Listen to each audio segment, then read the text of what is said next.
بسم اللہ الرحمن الرحیم۔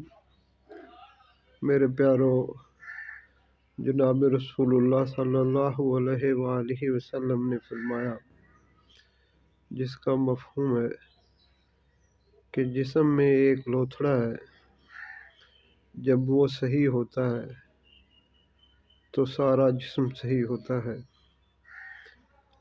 اور جب وہ خراب ہو جاتا ہے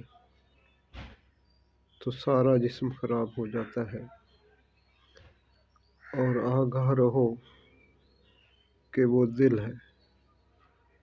میرے پیارو، دل کو اللہ کے لیے خالی کرنا اور دنیا کی محبت سے اسے پاک کرنا۔